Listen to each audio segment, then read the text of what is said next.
ॐ नमः सिद्धिभ्यः।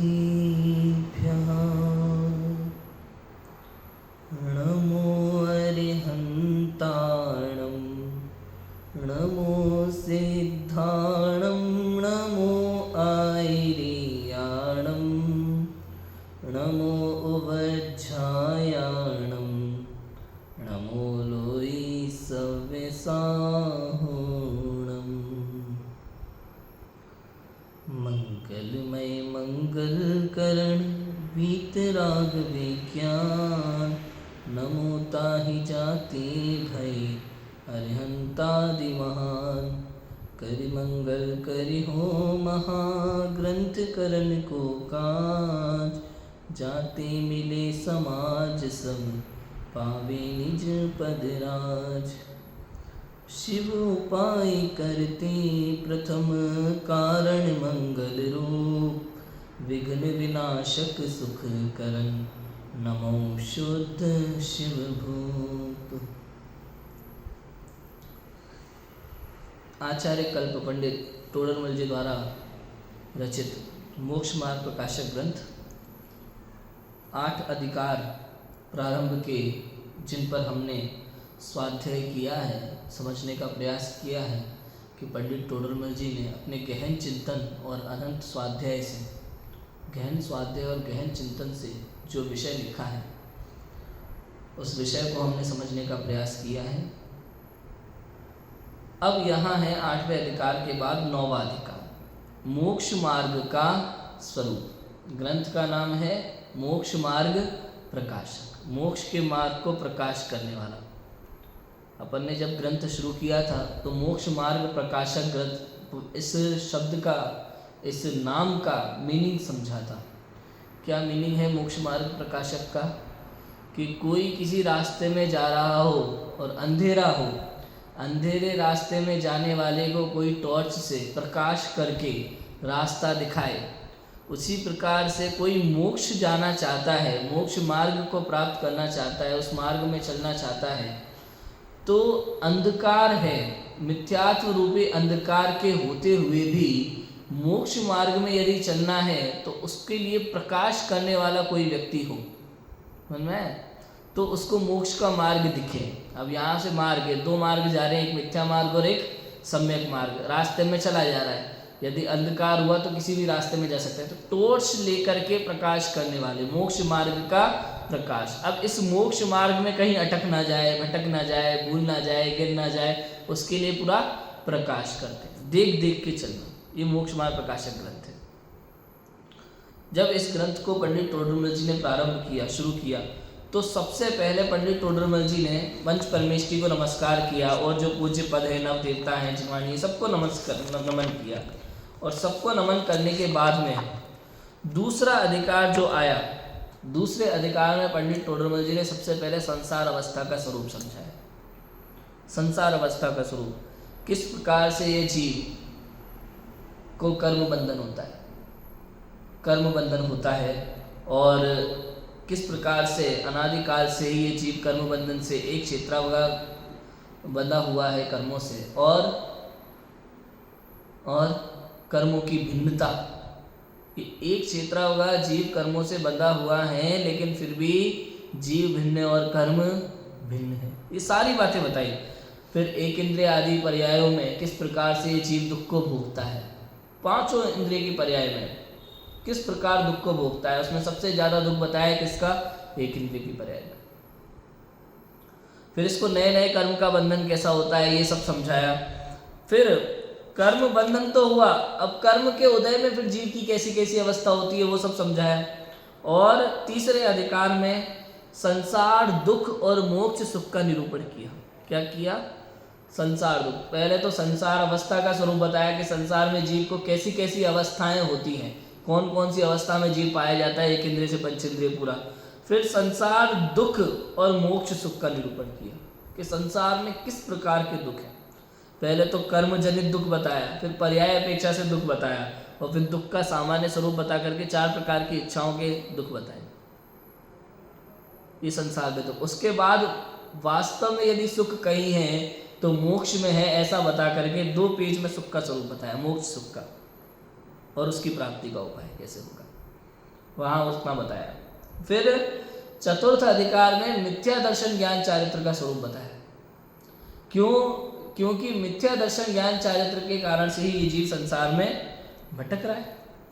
6 डाला में भी इसी तरीके से, 6 डाला में पहली डाल में 4 गति के दुख बताए कि 4 गति में किस प्रकार जीव दुख भोगता है। फिर दूसरी डाल में क्या लिखते हैं, सबसे पहला छंद की पहली लाइन, ऐसे मिथ्यादग ज्ञान चरणवश भ्रमत भरत दुख जन्म मरण।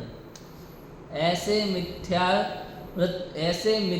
दृग ज्ञान चरणवश भ्रमत भरत दुख जन्म मरण। दूसरी ढाल की पहली लाइन, ये ऐसे शब्द पहली ढाल को जोड़ता है कि ऐसे जो ये 4 गति में दुख प्राप्त किए, मोह के कारण से प्राप्त किए, मिथ्यात्व के कारण से प्राप्त किए, और मिथ्यात्व के कारण से ये जो 4 गति 84 लाख योनियों में जीव दुख भोगता है, उसके कारण से जन्म मरण आदि करता हुआ संसार में भटकता है।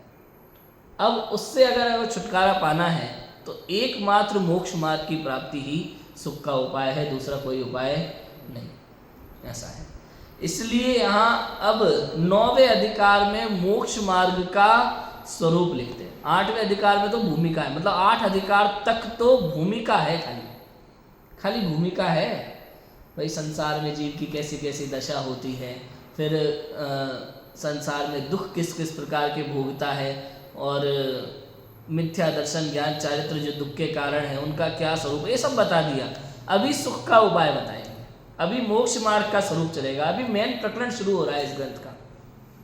मोक्ष मार्ग प्रकाशक जो ग्रंथ का नाम है, उसका मेन प्रकरण अब यहाँ से शुरू होता है। देखो, दोहा स्वरूप एक मंगलाचरण लिखा हुआ है, पढ़ते हैं क्या लिखा है।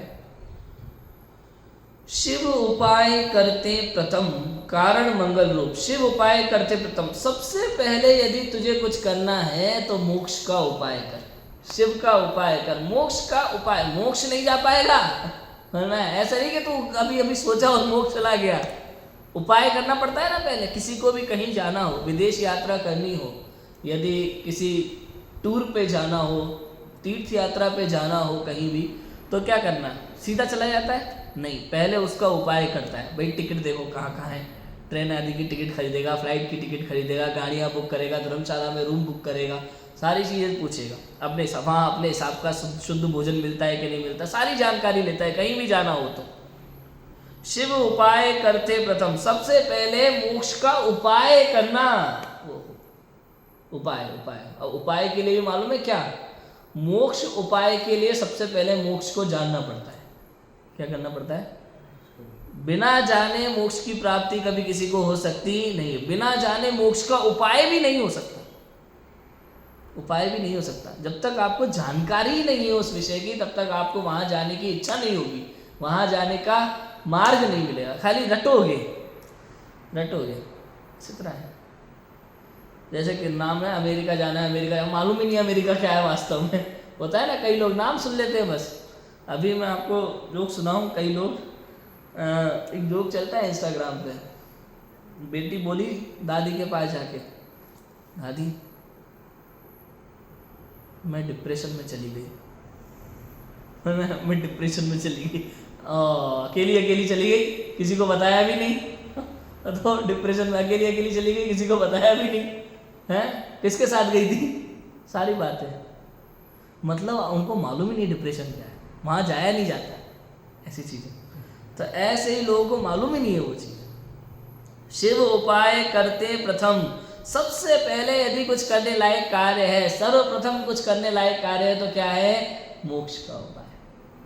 कारण मंगल रूप, वो मोक्ष का उपाय, मोक्ष का कारण मंगल रूप है। कैसा है? मंगल। मोक्ष का वो उपाय एक तो मोक्ष का कारण है और मंगल रूप है, पापों को गलाने वाला है, सच्चे सुख को उत्पन्न करने वाला है, ऐसा है।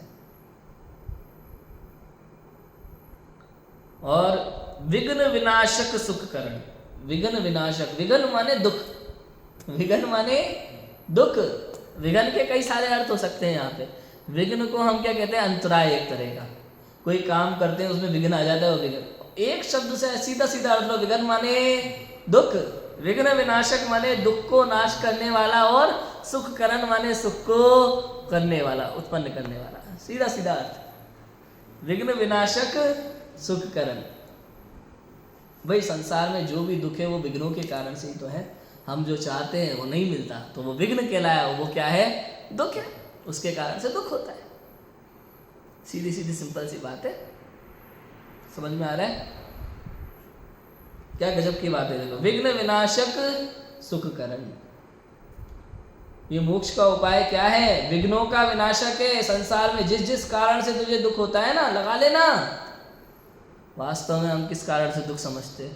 खाना ढंग का नहीं बनाता भाई साहब आज, अरे यार नौकरी नहीं मिल रही ढंग की यार, ये अलग सुनाते रहते हैं अपनी, हाँ ये करना वो करना, 50 तरह की झंझट है दुनिया में, दिमाग में टेंशन टेंशन, मतलब हर प्रकार के दुख। ये सब दुख, ये सब विघ्न है, ये सब विघ्न है। हम नहीं चाहते और हो जाता है। बताओ, अभी हमारी पीएचडी चल रही, बढ़िया थीसिस लिख रहे थे, अब जेनोलॉजी के ग्रुप में मैसेज आ गया, भाई 2 रिसर्च पेपर और लिखो, गाइडलाइन भी नहीं है, तो कह रहा है नहीं टेंशन, विघ्न आ गया काम में, फिर दुख, ये दुख कहलाता है। विघ्न विनाशक सुख करण, ये मोक्ष का जो उपाय है, समस्त विघ्नों का विनाश करने वाला है, समस्त दुखों का नाश करने वाला है, सुख करण, और सुख को करने वाला है, सुख को देने वाला है, ऐसा है।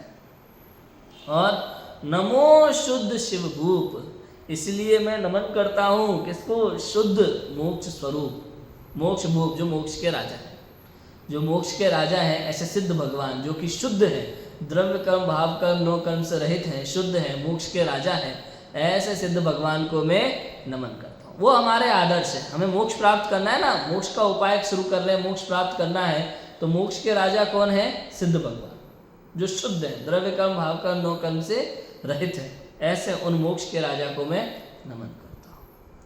हम कई बार, आपने देखा होगा, अपन शिखर जी जाते हैं, कई बार शिखर जी में फेमस कौन है? पार्श्वनाथ भगवान। तो जब गाड़ी निकलती, बोलो पार्श्वनाथ भगवान की जय हो। सोनागढ़ जाते हैं तो बोलो चंद्र प्रभु भगवान की जय हो। और इधर पन्नूर आते हैं तो बोलो आचार्य कुंद कुंद देव की जय हो। ऐसे मोक्ष जाना है तो बोलो समस्त सिद्धों को नमन हो। समझ में है कि नहीं आया? जो मोक्ष के राजा है, ऐसा। देखो क्या लिखा है मंगलाचरण के पश्चात, अब मोक्ष मार्ग का स्वरूप कहते हैं। अब यहां से अब कहते हैं। अभी तक मोक्ष मार्ग प्रकाशक में जो भी बात चल रही थी वो भूमिका थी भाई साहब, भूमिका थी वो, कि संसार का स्वरूप बताया, संसार में दुख बताया। जब तक संसार में दुख आपको नहीं समझ में आएगा तब तक मोक्ष जाने की इच्छा नहीं होगी।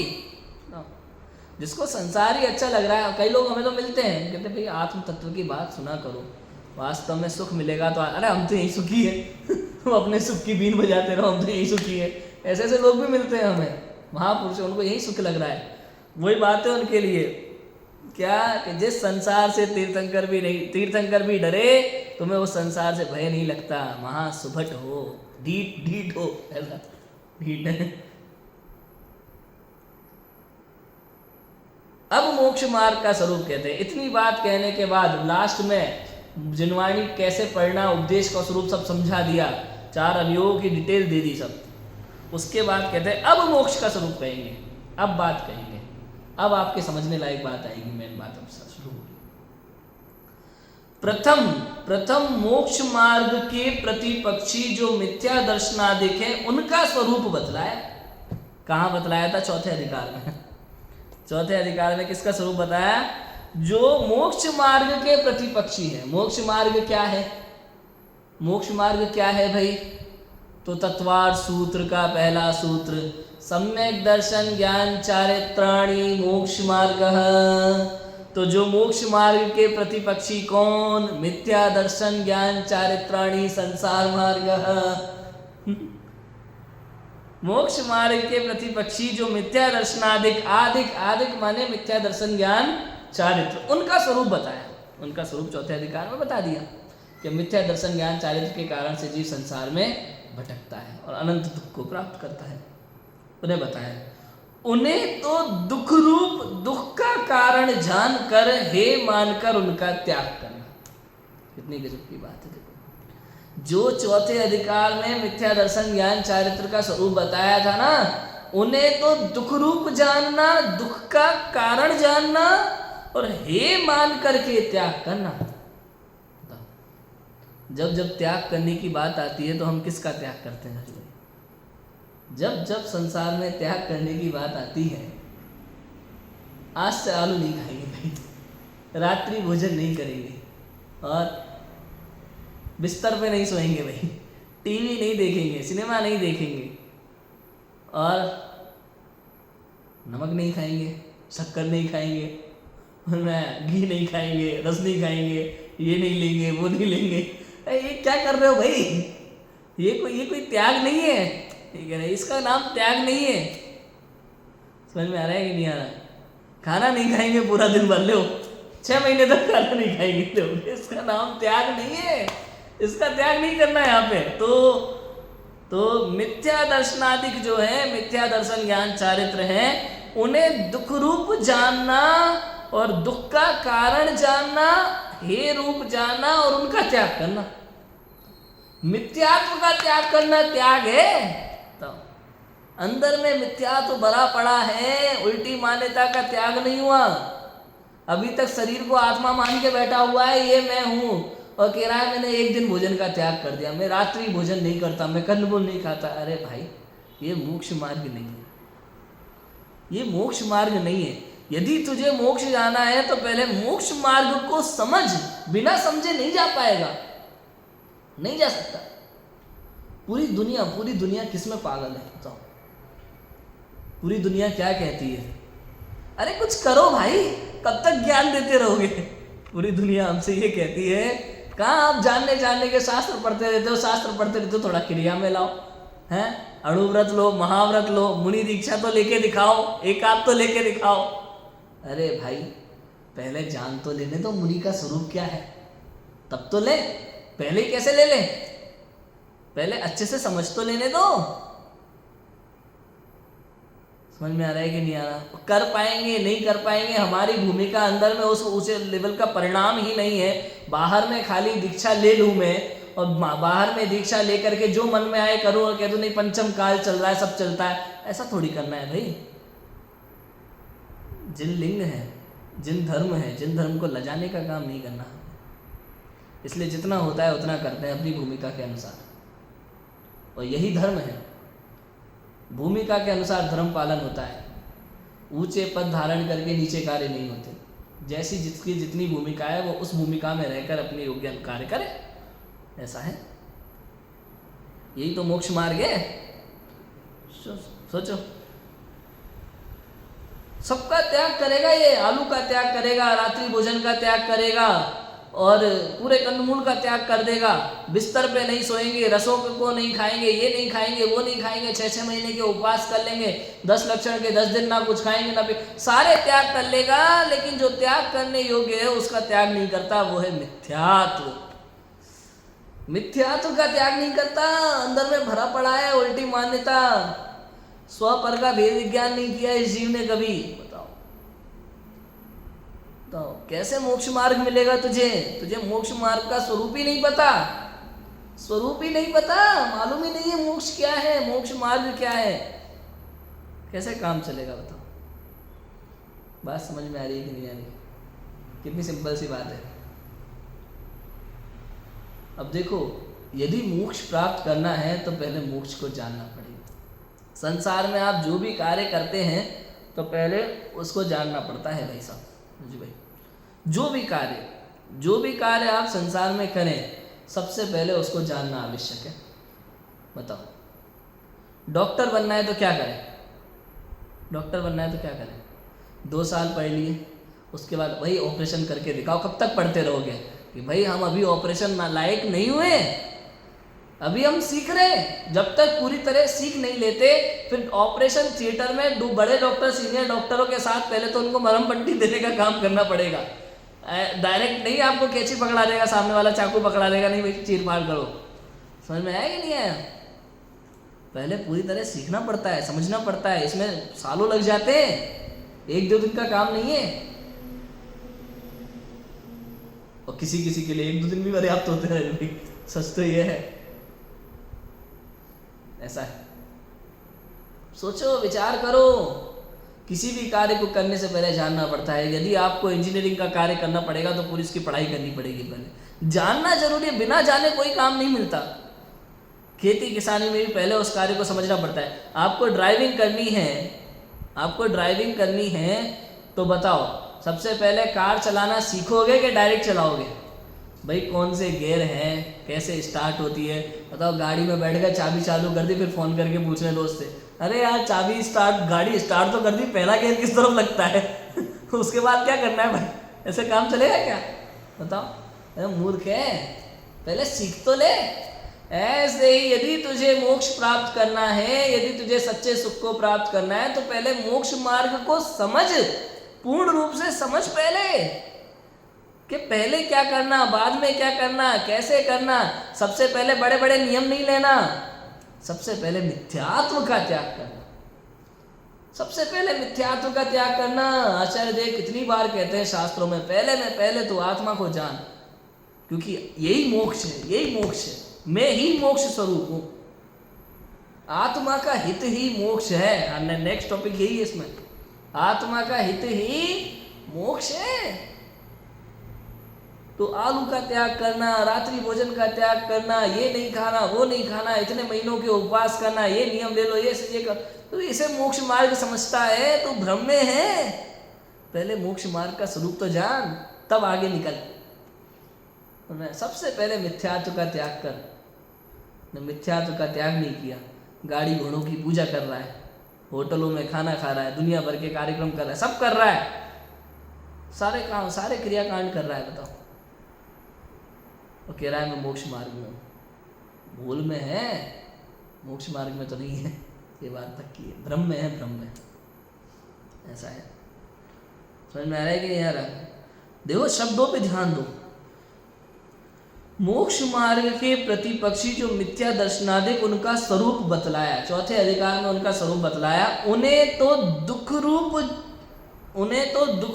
दुख का कारण जानकर, पहली बात तो दुख रूप है, ये मिथ्यात्व है, ये मिथ्या दर्शन ज्ञान चारित्र, तीनों को अपन एक शब्द देते हैं मिथ्यात्व। ये मिथ्यात्व जो है, ये अज्ञान जो है, ये दुख रूप है, स्वयं दुख रूप है, अज्ञान दुख रूप है।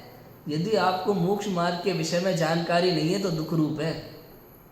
आप जो भी काम करते हैं, यदि उस विषय में पूर्ण जानकारी नहीं है तो क्या है? दुख रूप है, दुख मिलेगा, दुख का कारण है।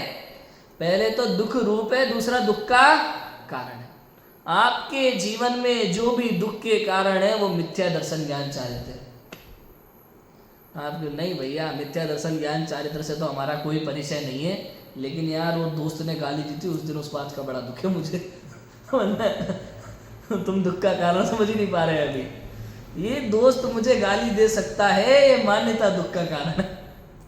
किसी में ताकत नहीं है कोई मुझे गाली दे, अरे भैया वो इस शरीर को देख करके कुछ कहता है, मुझे तो वो देख भी नहीं सकता। सत्य तो ये है, जरा इसका विचार तो करो। तू अपने आप को ये शरीर मान करके बैठा है, तूने स्वयं को देखा ही नहीं, स्वयं को जाना नहीं, विचार ही नहीं किया। सोचो दुख का कारण क्या है? दुख का कारण क्या है? मिथ्या दर्शन दुख का कारण है, मिथ्यात्व दुख का कारण है। अरे पापा मम्मी ने डांटा था, अरे पापा मम्मी तुम्हें क्या डांटेंगे, तुम्हारे कर्म के उदय से तुम दुखी हो। दुख का कारण जानो ये मिथ्यात्व, इस मिथ्यात्व के कारण से दुखी हो। अरे कैसा भी कर्म का उदय आ जाए, कैसा भी कर्म का उदय आ जाए, यदि मैं वस्तु स्वरूप को उचित प्रकार से समझता हूँ, जैसा है वैसा समझता हूँ, तो तीन लोग तीन काल में मुझे कोई दुखी करने में समर्थ नहीं है। जो वस्तु जैसी है उसका वैसा स्वरूप जानना, इसका नाम सम्यक दर्शन है। और तू नहीं जान पाया। इस शरीर को मैं आत्मा हूँ ये मानता है, संसार को दुख का कारण मानता है, संसार को दुख का कारण मानता है, संसार तो दुख का कारण है ही। अरे लेकिन भैया संसार का मतलब ये है, अन्य जीवों को तो दुख का कारण मानता है, अपने दुख का कारण, लेकिन अन्य कोई भी जीव तेरे दुख का कारण नहीं है, ये कह रहे हैं। संसार के अलग अर्थ है। संसार मतलब दुनिया, लोग, और दूसरा संसार मतलब भव भ्रमण, ऐसा भी। तो भव भ्रमण तो दुख का कारण है, लेकिन अन्य जो सांसारिक लोग हैं ये मेरे दुख का कारण नहीं। ऐसा है, दुख का कारण मैं स्वयं, मेरे दुख का कारण भी मैं हूँ और मेरे सुख का कारण भी एकमात्र मैं ही हो सकता हूँ। ऐसा है। आत्मा की विराधना करके, स्वयं की विराधना करके मैं अनादिकाल से दुखी हो रहा हूँ और स्वयं की आराधना करके ही मैं सुखी हो सकता हूँ, और कोई उपाय नहीं। मैंने अनादिकाल से अपने स्वरूप को नहीं जाना, अपने को नहीं जाना, पर द्रव्यों को अपना मानता रहा। ये मेरा दुख का कारण है। और यदि मुझे सुखी होना है तो ये मेरे नहीं है, पर द्रव्य मेरे नहीं है। मैं अपने स्वरूप को जान लूँ तो मैं वास्तव में सुखी हो जाऊँगा, और कुछ करना ही नहीं है सुखी होने के लिए। दुखी होने के कारण को समझ ले, सुखी होने का कारण समझ में आ जाएगा। दुखी होने का कारण है कि मैंने अपने स्वरूप को नहीं जाना, पर द्रव्य को अपना माना, और सुखी होने का कारण है पर द्रव्य को अपना मानना छोड़ दे और अपने स्वरूप को जान ले, सुखी हो जाए। ऐसा है, इतना सा है। उन्हें तो दुख रूप और दुख का कारण जानकर फिर हे मानकर उनका त्याग करना। हे मानकर त्याग करना, जानकर और मानकर में बड़ा अंतर है भाई साहब। दुख रूप और दुख का कारण जानना मिथ्यात्व को, फिर हे मानकर, ये छोड़ने योग्य है, त्यागने योग्य, ये त्यागने योग्य है। समझ में आएगा? ये त्यागने योग्य, ये मिथ्यात्व त्यागने योग्य। कैसी बात लिखी है आप देखो शास्त्र में। तू आज तक केवल कंदमूल को, रात्रि भोजन को, पानी को और पता नहीं क्या क्या को त्यागने योग्य समझता था। अरे ये तो ऑलरेडी दूर है, ये तो परद्रव्य, इनका क्या त्याग करना। पर भावों का त्याग कर जो जीव में उत्पन्न हो रहा है। पर भावों का त्याग कर, पर द्रव्य तो त्याग रूपी है, मेरे में थोड़ी लग गए। हाँ, ये जो मान्यता में मान के बैठा है, ये मैं हूँ, ये मेरा है, ये मेरा है, इस मान्यता का त्याग कर। मान्यता में ही ग्रहण है और मान्यता में ही त्याग। चद्दर वाला उदाहरण दिया हुआ है मैंने पहले, दोबारा रिपीट करने की जरूरत नहीं है। हे मानकर उनका त्याग करना, ये मेरे नहीं है, ऐसा मान करके त्याग कर देना। किनको? मिथ्या दर्शन ज्ञान चाहे का त्याग करना। ऐसा, ये दुख का कारण है, ये अज्ञान भाव दुख का कारण है। इस अज्ञान का त्याग करो, ज्ञान को प्राप्त करो, सम्यक ज्ञान को प्राप्त करो। हे मानकर उनका त्याग करना। बताओ, जानने और मानने में बड़ा अंतर है। दुख रूप जानकर और दुख रूप मानकर, हे मानकर उनका त्याग करना। आपने एक कहानी सुनी होगी, चक्की चक्की दाल निकाल, चक्की चक्की चावल निकाल। दादी माँ की कहानियाँ आती थी पहले, बचपन में हम सुना करते थे। बचपन क्या, 7वीं 8वीं कक्षा में तो वो हमारा बचपन ही था। आजकल तो बचपन तो कक्षा 2 में ख़त्म हो जाता है। 8वीं क्लास 10वीं क्लास तक हमारा तो बचपन है, अभी भी बचपन ही लगता है, बताओ ना। तो दादी माँ की कहानियाँ चलती थी। एक कहानी थी आटा चक्की, आपने सुनी है? नहीं सुनी ना? आटा चक्की की कहानी सुनाता हूँ आपको। दादी माँ की कहानी थी, बहुत बढ़िया कहानी है। एक गांव में 2 भाई रहते थे, छोटा भाई बड़ा भाई। छोटा भाई बहुत गरीब था, बड़ा भाई तो फिर भी धनवान था। अब गरीब इतना था कि खाने के लाले पड़े हुए थे। अब दिवाली का त्यौहार आया, घर में खाने को कुछ नहीं था। वो अपने बच्चों के लिए अनाज की व्यवस्था करने के लिए बाहर निकला, थोड़ा दाल चावल कुछ भी मिल जाए तो थोड़ा खिचड़ी बना करके खा लेंगे, और क्या। तो निकला। अब निकला तो उसको रास्ते में साधु बाबा मिले एक। उनके पास में कुछ एक बोरी जैसा था। उन्होंने कहा कि हे युवक, ये बोरी घर तक ले जाने में मेरी मदद कर दो। और वो सीधा साधा युवक, उसने कहा बुजुर्ग आदमी है, मदद कर देते हैं। तो उसने मदद करी, उनकी बोरी घर तक ले जाने में उसकी मदद करी।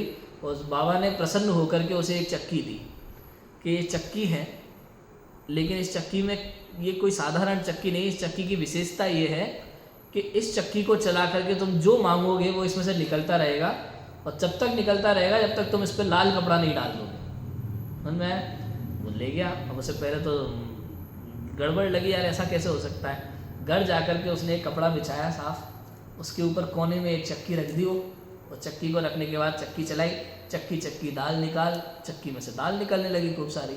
और उसके ऊपर उसने लाल कपड़ा डाल दिया तो दाल निकलना बंद हो गई। फिर वो चक्की चक्की चावल निकाल, चावल निकलने लगा। अब उसके बाद बढ़िया पेट भर के खाना खाया और शानदार धीरे धीरे धीरे धीरे धीरे धीरे धीरे धीरे अमीर होता गया। गाड़ी से बंगला सब कुछ हो गया। अब इसके बाद भैंस है, गाय, और ये बैलों के ऊपर अनाज लद लद के जाता था, बेच के आता था, मतलब खूब पैसा हो गया, धनवान बन गया। अब वो बड़ा भाई सोच रहा है, यार ये दिवाली के दिन तो मेरे से भीख मांगने आया था, थोड़ा खाने के लिए दे दो, और अभी इतना अमीर हो गया, ऐसा कैसे, और इतने कम समय में। तो उसको शंका हुई। वो गया, चोरी चुपके उसने देख लिया एक बार, चक्की चक्की दाल निकाल। उसने देख लिया अच्छा ऐसा है, और देख के लौटाया फटाफट से, देख के लौटाया। एक दिन दोबारा गया चोरी छुपके, जब वो अपना सामान बेचने के लिए मार्केट गया हुआ था, शहर गया हुआ था, तब वो आया चक्की चुरा करके ले गया। चक्की चुरा करके ले गया, उसने कहा भाई शक हो जाएगा, छोटा भाई हो सकता है पकड़ ले। अपने घर गया, अपने घर से सारा घर ऐसा का ऐसा छोड़ करके बिना कुछ लिए पत्नी और बच्चों को लेकर के बोला चलो भागते हैं, ऐसी चीज़ मिल गई, ऐसे मकान तो 50 बना लेंगे, अब चिंता की कोई बात नहीं है, चलो तुम तो बस। और लेकर के गया समुद्र में, और एक नाव में बैठ गया और ले गया समुद्र में, नमक खारा हो गया खारा नमक, और समुद्र में ले गया। और उसने कितनी बात सुनी थी, चक्की चक्की दाल निकाल, और भग आया था। बंद कैसे करना उसको मालूम ही नहीं था, ये अधूरा ज्ञान, उसको जानकारी नहीं थी। नाव में ले गया अपने पूरे परिवार के साथ। अब उसने कहा यार परिवार वाले टेंशन में लग रहे कि ये पूरा घर बार छोड़ करके कहाँ जा रहे हैं, तो उसने सबको शांत करने के लिए चक्की चलाई, चक्की चक्की नमक निकाल, नमक निकलने लगा। बंद करना तो आता नहीं था कि भाई लाल कपड़ा डाल के बंद होती है, नमक निकलता गया निकलता गया निकलता गया, पूरी नाव सहित पूरा परिवार। इस प्रकार की एक कहानी है खारा नमक नाम की। तो यहाँ ये पूरी कहानी कहने का मतलब ये है कि उसने चक्की का पूरा ज्ञान नहीं लिया, जानकारी नहीं ली, और अधूरा ज्ञान दुखदायी होता है, दुख का कारण। इसलिए कहते हैं सबसे पहले किसी भी चीज को जानो, बिना जाने काम नहीं होगा। सबसे पहले हमें क्रिया करने की पड़ती है, पहले कर लो, पहले कर लो। अरे करने से पहले जान तो ले भाई कि करना क्या है, कैसे करना है, उसका स्वरूप क्या है पूरा। जरा सी गड़बड़ में भव समुद्र में डूब जाएगा। जैसे जरा सी गड़बड़ में वो चक्की से समुद्र में डूब गया, ऐसे जरा सी चक्कर में, जरा सी गड़बड़ में, जरा से अज्ञान के कारण से भव समुद्र में डूब जाएगा। बहुत सारा ज्ञान प्राप्त कर लिया, चक्की मिल गई, बताओ सब कुछ हो गया, फिर भी थोड़े से अज्ञान के कारण से खुद तो डूबा, परिवार को ले डूबा। ऐसे ही अज्ञान के कारण ये जीव सब मिल जाता है, क्रिया करने लगता है, सब लगता है, लेकिन अज्ञान के कारण से, थोड़ा सा अज्ञान, उसको मोक्ष मार्ग का स्वरूप नहीं पता, सही वीतराग मार्ग नहीं पता, तो अज्ञान के कारण से खुद तो डूबता है, और जिन जिनको अपने साथ लेकर के चलता है उनको भी डुबा देता है। ऐसा होता है। इसलिए जानकारी पूरी होना बहुत जरूरी है। कोई भी काम करने से पहले उस विषय में पूर्ण रूप से जानकारी होना जरूरी है। एक और उदाहरण दूँ आपको इसी विषय पे। मैं राधे कृष्णा सीरियल बहुत देखता था, तो पूरा देखा हुआ है मैंने। उसमें एक सीन है, हिंदुओं का सीरियल है राधे कृष्णा, महाभारत के आधार पे सीन है। जब अर्जुन द्रौपदी को जीत करके घर लाता है, उससे पहले कृष्ण एक माधव व्यापारी का वेश बना करके माता कुंती और 5 पांडवों से मिलता है। और माता कुंती से जब वो मिल रहा होता है, उस समय सीन वो चल रहा होता है वहाँ पे कि 5 भाई ब्राह्मण भिक्षुक के रूप में भिक्षा लेकर के आते हैं और अपनी माता से पूछते हैं, माता देखिए हमें भिक्षा में क्या मिला है। और माता अपने काम में व्यस्त होती है और कह देती है जो भी मिला है 5 भाई आपस में बांट लो, ऐसा कह देती है। वहाँ कृष्ण आता है माधव व्यापारी के वेश में, और फिर कहता है माता हस्तक्षेप करने के लिए क्षमा चाहता हूँ, किंतु मुझे लगता है ये कहना अत्यंत आवश्यक है। अपने पुत्रों को कोई भी आदेश देने से पहले एक बार जान तो लीजिए। क्या क्या कर लीजिए? जान तो लीजिए। अज्ञान का परिणाम सदैव बुरा होता है और ज्ञान का परिणाम सदैव सुखद होता है।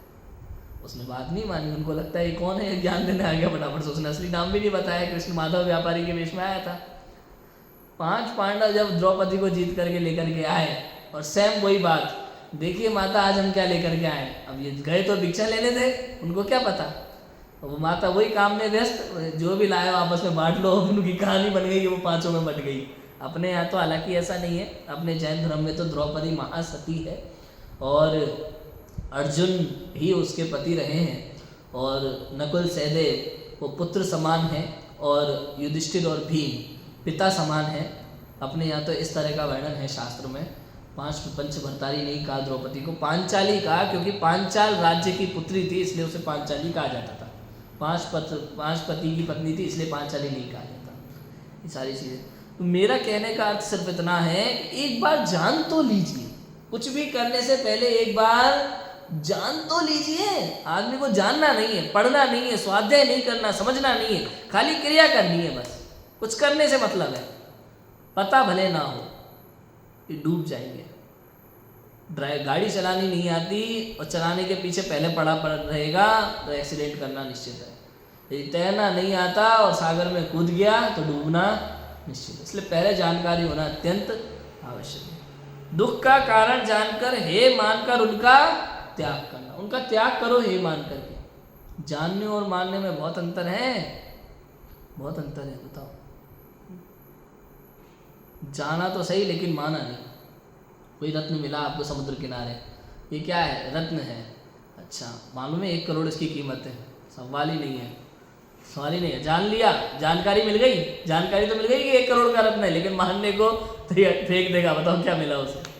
ऐसी हालत है। तो मोक्ष मार्ग का स्वरूप लोग बताते हैं, मुनिराज बताते हैं, जानता तो है, मानता नहीं। ये हालत है। मान ले तो मोक्ष मार्ग की ओर बढ़े बिना रहे नहीं। अगर वो मान लेता तो रत्न अपनी जेब में रखता, माना नहीं इसलिए फेंक दिया। उससे कोई पूछे क्या मिला था? 1 करोड़ का रत्न था।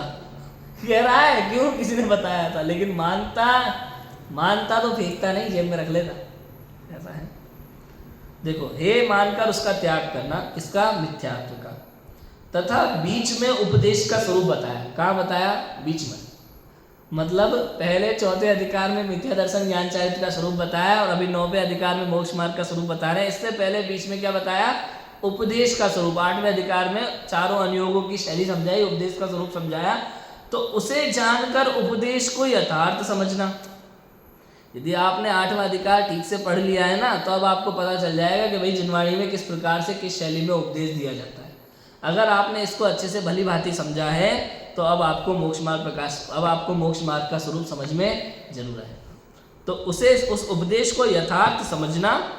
और उसके बाद आगे देखो, अब मोक्ष के मार्ग जो सम्यक दर्शनादि के उनका स्वरूप बतलाते हैं। उन्हें सुखरूप, सुख का कारण जानकर उपादेय मानकर अंगीकार करना, क्योंकि आत्मा का हित मोक्ष ही है, उसी का उपाय आत्मा का कर्तव्य है, इसलिए उसी का उपदेश यहाँ देते हैं। देखो, ऊपर की लाइन नीचे की लाइन मिलाते हैं। मोक्ष मार्ग के प्रतिपक्षी जो मिथ्या दर्शनादिक उनका स्वरूप बतलाया, नीचे लिखते हैं कि अब मोक्ष मार्ग के जो सम्यक दर्शनादिक उनका स्वरूप बतलाते हैं। मिथ्या दर्शनादिक जो मोक्ष मार्ग के प्रतिपक्षी है उनका स्वरूप बतला दिया। अब मोक्ष मार्ग के जो स्वरूप है, मोक्ष के जो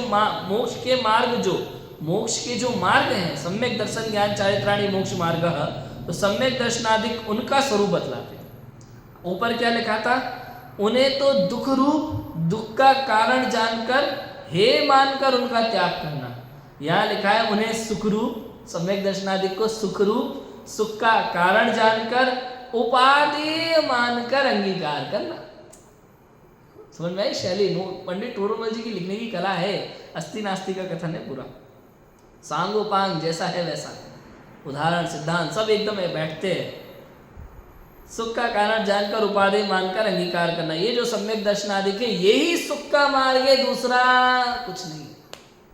बिजनेस, व्यापार, नौकरी, नाम, पद, प्रतिष्ठा, ये सुख के मार्ग एकमात्र सम्यक दर्शन ज्ञान चारित्राणि मोक्ष मार्ग, यही सुख का मार्ग है। सम्यक दर्शनादिक सुख का मार्ग है, उसे उपादेय मान करके अंगीकार करना। उसे सुखरूप जानो, सुख का कारण जानो और उपादेय मान करके अंगीकार करो, क्योंकि आत्मा का हित मोक्ष ही है। आत्मा का हित तो क्या है? ही लिखा ही। आत्मा का हित मोक्ष ही है, दूसरा कुछ नहीं है, कुछ भी नहीं। एनीबडी जो बोलते हैं वो, कुछ भी नहीं है दूसरा। आत्मा का हित तो मोक्ष है, उसी का उपाय करना हमारा कर्तव्य है। भाई मनुष्य गति मिल गई, जैन कुल मिल गया, जिनवाणी मिल गई, देवसास गुरु मिल गए, अब तो केवल मोक्ष का उपाय करना वो मेरा कर्तव्य है। इसलिए उसी का उपदेश यहाँ पे देते हैं। अब आगे प्रकरण आएगा, आत्मा का हित मोक्ष ही है, बहुत सुंदर प्रकरण है, इसकी चर्चा अपन करेंगे। अभी की बात को विराम देते हैं। ओम नमः सिद्धेभ्यो।